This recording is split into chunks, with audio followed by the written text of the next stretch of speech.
नमस्कार साथियों, आज हम लोग इस पर चर्चा करेंगे कि जो भारत में नाना प्रकार की संस्थाएं हैं वो क्या हैं। कभी हम उनको संवैधानिक संस्थाएं कहते हैं, कभी कुछ संस्थाओं को हम लोग विधिक या लीगल संस्थाएं कहते हैं, कुछ को हम लोग असंवैधानिक या गैर संवैधानिक संस्थाएं कहते हैं, कुछ को हम गैर विधिक संस्थाएं कहते हैं। नाना प्रकार की संस्थाएं हैं और प्राय छात्रों के मन में इस बात को लेकर थोड़ा सा चिंता होती है कि भाई ये संस्थाएं हैं क्या और इनका आधार क्या है और ये एक दूसरे से कैसे भिन्न है।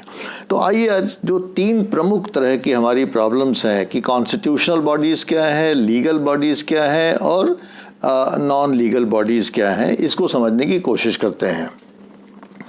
देखिए, एक मोटी सी बात ये समझना है हम लोगों को कि हमारे भारतीय संविधान में जिन संस्थाओं का उल्लेख है, अर्थात संविधान के प्रावधानों में जिन संस्थाओं का, जिन पदों का सृजन किया गया है, संविधान के द्वारा सृजन किया गया है ना, उसे हम संवैधानिक संस्था कहते हैं। और ये संस्थाएं इसलिए महत्वपूर्ण हैं क्योंकि इन संस्थाओं में कोई भी बदलाव संसद सामान्य तौर पे नहीं कर सकती है। अगर इन संस्थाओं में कोई भी परिवर्तन करना है, कोई बदलाव करना है, तो जाहिर है कि एक ध्रुव जो संविधान के संशोधन की प्रक्रिया होती है उससे गुजरना पड़ेगा और तब उसमें कुछ संशोधन करने पड़ेंगे। तो संविधान द्वारा जिन संस्थाओं का सृजन किया गया है, the bodies which have been created by the constitution, they are constitutional bodies. एक फंडामेंटल नॉर्म अपने दिमाग में ये बैठा लीजिए। और संविधान के द्वारा, ये इसका दूसरा पक्ष भी बिल्कुल स्पष्ट है कि संविधान ने जिन पदों की, जिन संस्थाओं की बात नहीं की है, जिस पर संविधान मौन है, वो सारे के सारे नॉन कॉन्स्टिट्यूशनल श्रेणी में आ जाएंगे। अर्थात अगर हम मोटे तौर पे कैटेगराइजेशन करें तो हम ये कह सकते हैं कि हमारे देश में जितनी भी संस्थाएं हैं उसको हम दो भागों में बांट सकते हैं। वे संस्थाएं जिनका संविधान में उल्लेख है वो संवैधानिक संस्थाएं हो जाएंगी, कॉन्स्टिट्यूशनल बॉडीज हो जाएंगी, और वे संस्थाएं जिसका संविधान में उल्लेख नहीं है वो नॉन कॉन्स्टिट्यूशनल बॉडीज हो जाएंगी। तो ये दो कैटेगराइजेशन हमारे दिमाग में रखिए। अब जो बात करते हैं पहले संवैधानिक संस्थाओं की।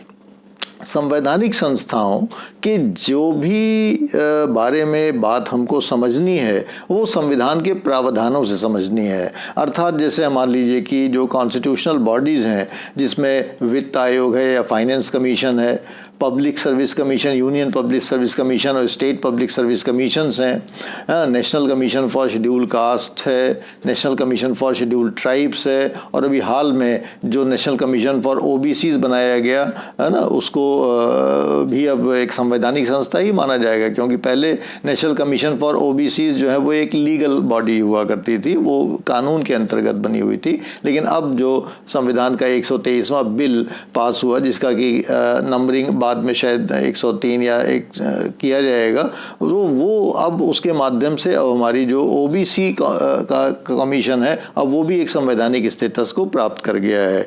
इसी प्रकार से अटॉर्नी जनरल का ऑफिस है या एडवोकेट जनरल के ऑफिस या और भी जितने भी पद हैं जिनका भी हमारे संविधान में, जो भी बॉडीज़ हैं जिनका हमारे संविधान में उल्लेख है, वे सारे के सारे कॉन्स्टिट्यूशनल बॉडीज़ कहे जाएंगे। और इन कॉन्स्टिट्यूशनल बॉडीज़ की संरचना और इन कॉन्स्टिट्यूशनल बॉडी के जो अधिकार हैं वो सारे के सारे कॉन्स्टिट्यूशन से डिराइव होते हैं। अर्थात उनके अस्तित्व और उनके अधिकारों के बारे में वे सरकार की, किसी भी सरकार की कृपा पे आश्रित नहीं है।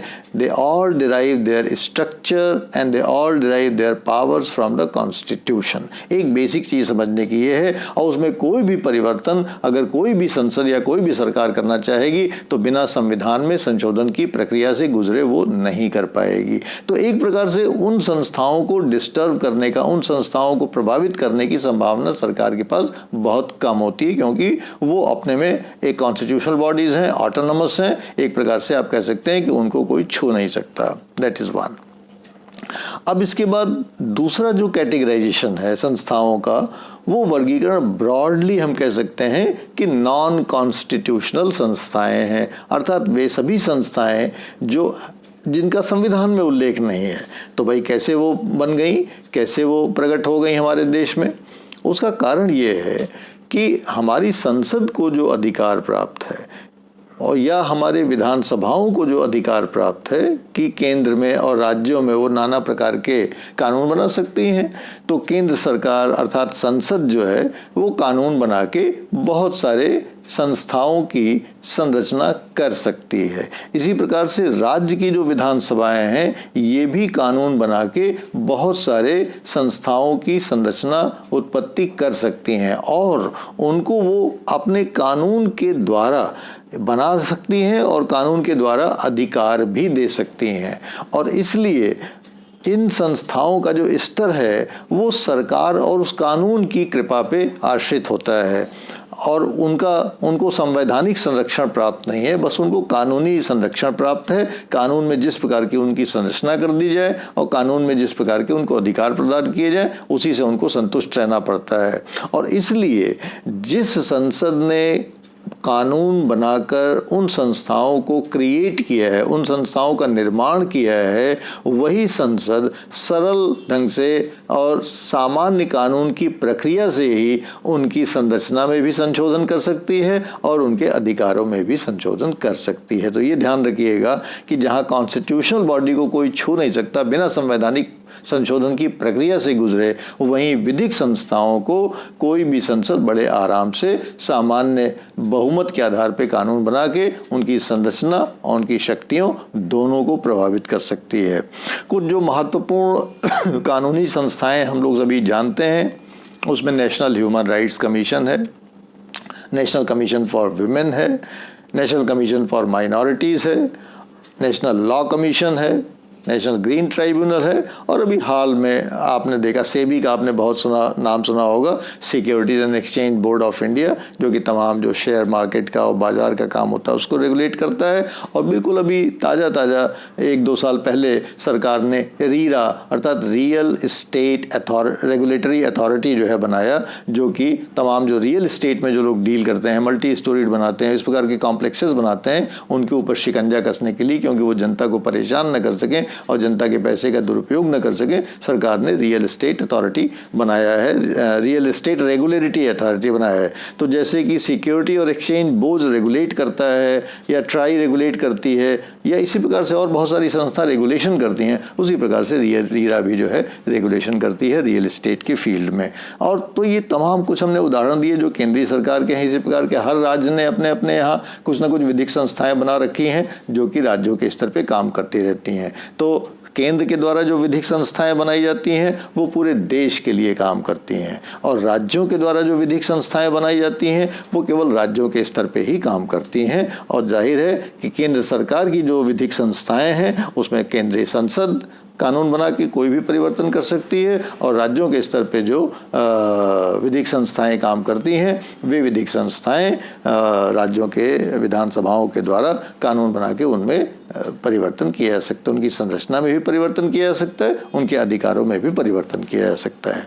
तो ये दूसरे प्रकार की संस्थाएं हुई। तो 2 ब्रॉड कैटेगराइजेशन हुए, कॉन्स्टिट्यूशनल और नॉन कॉन्स्टिट्यूशनल। और नॉन कॉन्स्टिट्यूशनल में भी 2 ब्रॉड कैटेगराइजेशन है, पहला लीगल और दूसरा, पहला स्टैट्यूटरी या लीगल और दूसरा नॉन स्टैट्यूटरी, अर्थात वे संस्थाएं भी हैं जो कि नॉन कॉन्स्टिट्यूशनल की श्रेणी में आती हैं लेकिन वे लीगल भी नहीं है। और इसका बड़ा इंटरेस्टिंग उदाहरण ये है कि अब जब कानून से, संविधान से भी नहीं बनाई गई संस्था, किसी कानून से भी नहीं बनाई गई, तो फिर बनाई कैसे गई वो संस्था? तो आपको जान के हैरानी होगी कि बहुत सारी बहुत इंपॉर्टेंट संस्थाएं देश में ऐसी काम करती हैं जिनका कोई विधिक आधार भी नहीं है, संवैधानिक आधार तो छोड़ ही दीजिए, उनका कोई कानूनी आधार भी नहीं है। और इसमें सबसे इम्पॉर्टेंट है, वो आप सभी लोग बहुत अच्छी तरह से जानते होंगे कि स्वतंत्रता के बाद 2 बड़े इम्पॉर्टेंट संस्थाएं इस देश में बनाई गई थी और तुरंत स्वतंत्रता के बाद एक का नाम था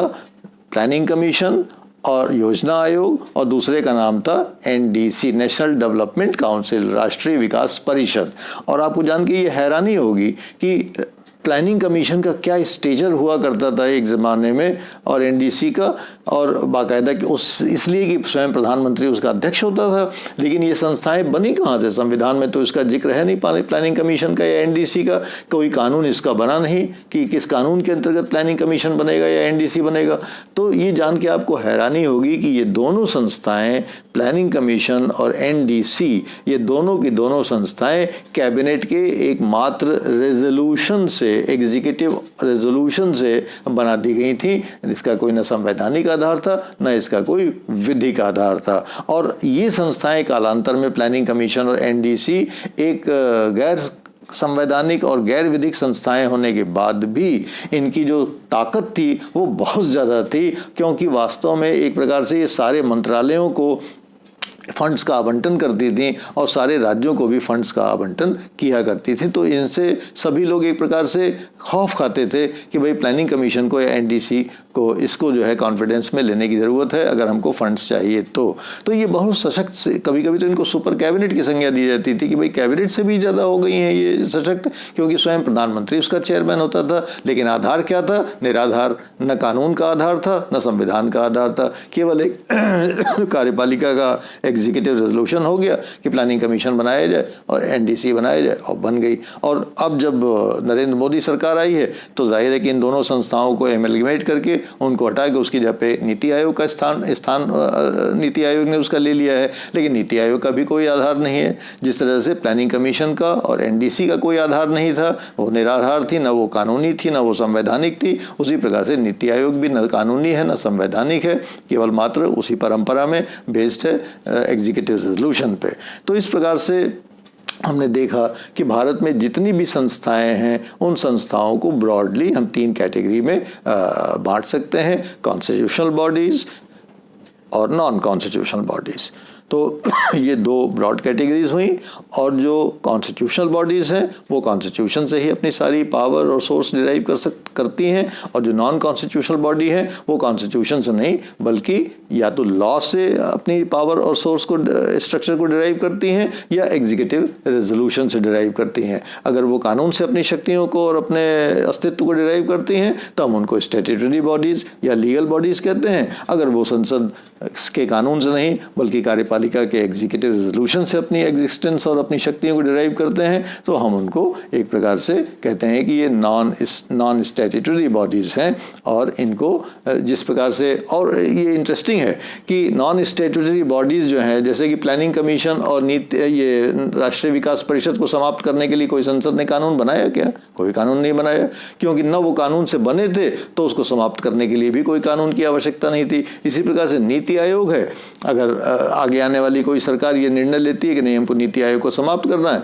तो उसको भी केवल एक एग्जीक्यूटिव रेजोल्यूशन पास करना है, नीति आयोग भी खत्म हो जाएगा, कोई और संस्था आ जाएगी। तो ये बहुत इंटरेस्टिंग है कि जो नॉन स्टैट्यूटरी बॉडीज़ हैं वो एक एग्जीक्यूटिव रेजोल्यूशन से बनाई जा सकती हैं और हटाई जा सकती हैं, लेकिन जो स्टैट्यूटरी बॉडीज़ हैं, जो कानूनी संस्थाएं हैं, उनको हटाने के लिए या उनमें परिवर्तन करने के लिए कानून की आवश्यकता पड़ती है, और जो संवैधानिक संस्थाएं हैं उसको हटाने के लिए या उसे परिवर्तन करने के लिए संविधान में संशोधन की ज़रूरत पड़ती है। तो अक्सर प्राय छात्रों ने मुझे कई बार लिखा कि ये डिस्कशन होना चाहिए कि स्टैट्यूटरी, ये कॉन्स्टिट्यूशनल और स्टैट्यूटरी और नॉन स्टैट्यूटरी ये बॉडीज़ क्या हैं, इसमें क्या क्या डिफरेंस है। इसलिए आज हम लोगों ने इसको डिस्कस किया। आशा है कि आपको ये कॉन्सेप्ट क्लियर हुआ होगा, लेकिन इस संबंध में अगर कोई प्रश्न सुझाव हो तो आप ज़रूर हमसे शेयर करिएगा। Thank you very much.